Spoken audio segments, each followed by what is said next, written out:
le cul des endives, ça peut marcher un petit peu, mais c'est assez court parce que c'est assez... Voilà, c'est vraiment le mec qui se fait péter le bras.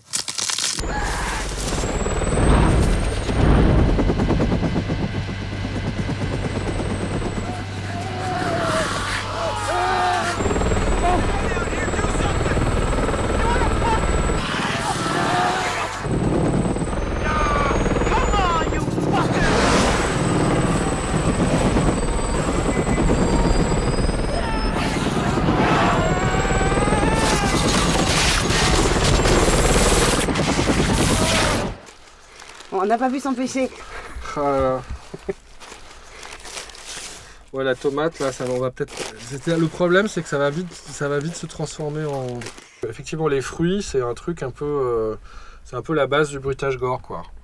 T'as le poulet, t'as comment ça s'appelle, la peinture aussi, la colle pour papier peint. T'as les crackers. Le problème, c'est qu'en général, ça se finit très, très mal, ce truc-là. Pas mal. C'est un peu sec, peut-être. Normalement, la noix de coco, il faut la couper en deux, la vider, la faire sécher. Et après, la demi-noix de coco, on l'utilise pour faire les... Ouais, j'ai pas pris la machette, désolé. Non, mais en fait, c'est assez rigolo parce que je dis toujours aux gens, me faites pas le truc des noix de coco. On pense toujours au truc de Monty Python ou du film Sacré Graal.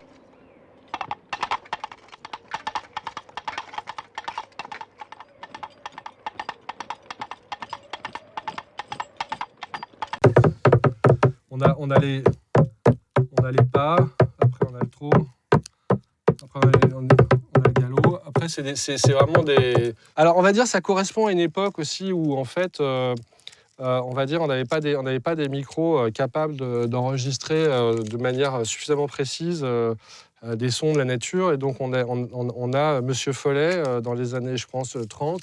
Il a développé toute une technique aux États-Unis pour permettre de refaire les sons de manière en bruitage.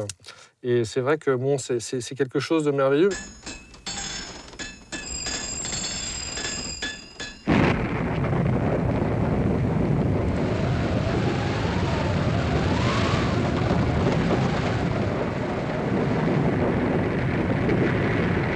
Mon travail, c'est une démarche purement expérimentale. De chercher, c'est un peu comme c'est vraiment un chasseur-cueilleur, quoi. C'est-à-dire, je vais chercher des choses et puis après, j'essaie d'en faire quelque chose, quoi. J'essaie de nourrir le film avec ça et tout en essayant de trouver plein de nouveaux sons. Vas-y, Nico.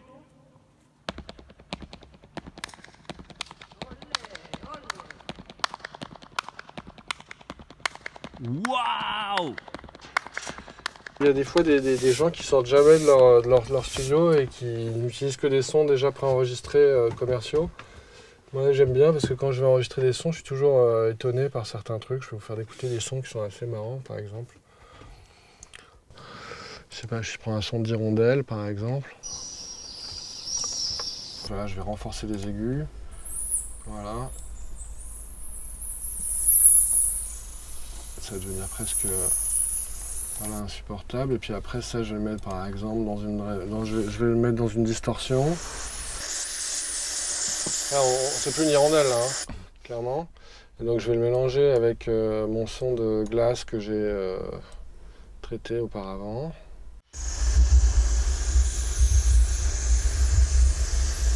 Et ça, t'en ferais quoi, par exemple? Ça pourrait être le son de quoi, ça? Je sais pas, à l'intérieur d'un mec qui va pas bien, je sais pas, un truc comme ça.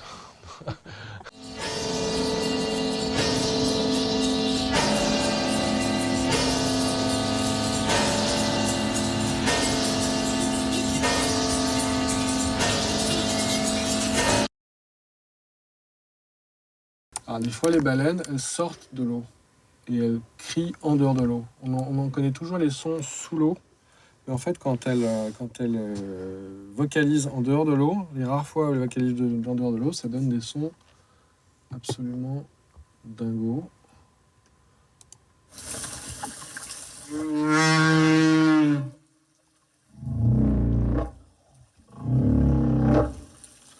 Donc là, on reconnaît les sons de...